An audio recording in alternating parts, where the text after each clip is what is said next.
Camarade président Vladimir Poutine, camarade président chef d'État africain, camarade chef de délégation, bonjour. C'est un honneur pour moi ce matin donc de prendre la parole ici et de vous passer donc le salut fraternel du peuple du pays des hommes intègres.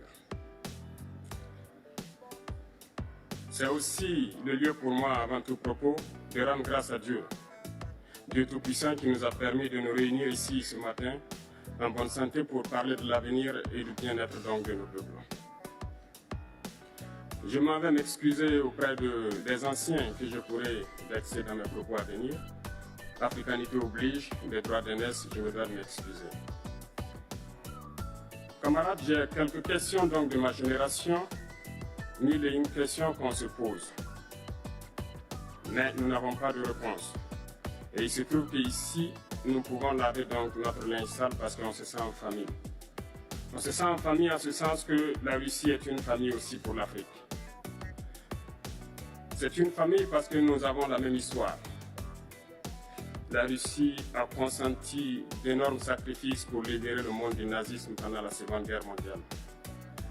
Les peuples africains, nos grands-pères, ont été déportés de force aussi pour aider l'Europe à se débarrasser du nazisme. Nous partageons la même histoire en ce sens que nous sommes les peuples oubliés du monde. Qu'ils soient dans les livres d'histoire, dans les documentaires ou films, on tend donc à balayer le rôle prépondérant qu'a joué la Russie et de l'Afrique dans cette lutte contre le nazisme.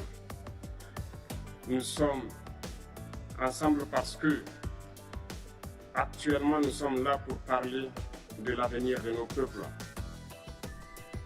de ce qui va advenir demain, de ce monde libre auquel nous aspirons, de ce monde sans ingérence dans nos affaires internes. Nous avons les mêmes perspectives et je souhaite que ce sommet soit l'occasion donc de pouvoir tisser de très bonnes relations en vue d'un meilleur avenir de nos peuples.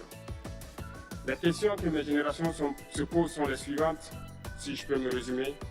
C'est de ne pas comprendre comment l'Afrique, avec tant de richesses sur notre sol, avec une nature généreuse, de l'eau, du soleil en abondance, l'Afrique est aujourd'hui le continent le plus pauvre. L'Afrique est un continent affamé. Et comment se fait-il que les chefs d'État traversent donc le monde à mendier?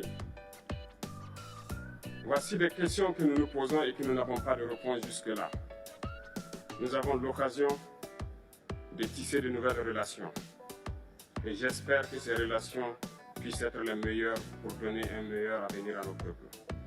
Ma génération me charge aussi de dire que, par ce fait de pauvreté, ils sont obligés de traverser l'océan pour essayer de rallier l'Europe. Ils meurent dans l'océan. Mais que prochainement, ils n'iront pas traverser parce qu'ils viendront devant nos palais pour chercher leur pitance quotidienne.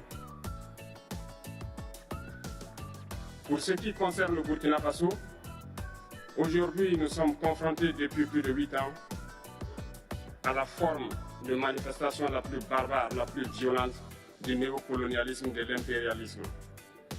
L'esclavage qu'on tend encore à nous imposer. Nos dévanciers nous ont bien appris une chose. L'esclave qui n'est pas capable d'assumer sa révolte ne mérite pas que l'on s'apitoie sur son sort. Nous ne nous apitoyons pas sur nos sorts, on ne demande pas que quelqu'un s'apitoie sur notre sort.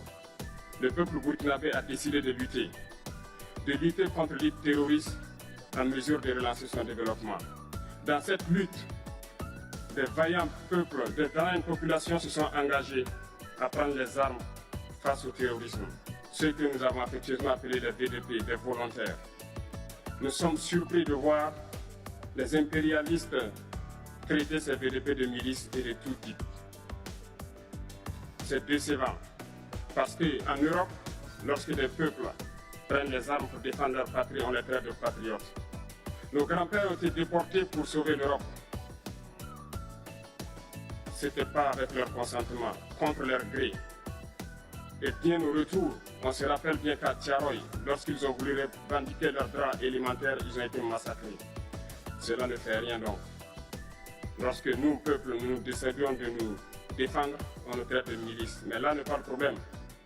Ce qui est le problème, c'est de voir des chefs d'État africains qui n'apportent rien à ces peuples qui se battent, mais qui chantent la même chose que les impérialistes en nous traitant de milices, en nous traitant donc d'hommes qui ne respectent pas les droits de l'homme. De quels droits de l'homme parle-t-on? Nous nous offusquons contre cela et c'est honteux.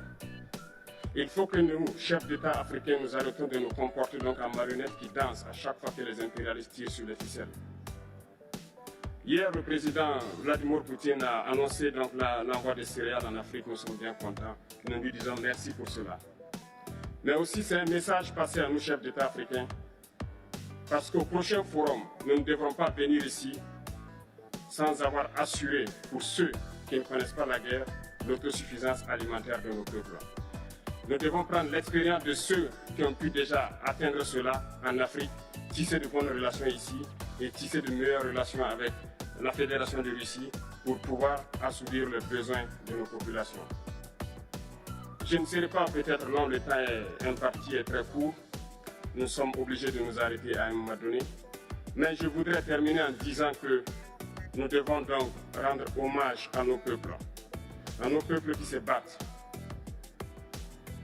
Gloire à nos peuples, dignité à nos peuples, victoire à nos peuples.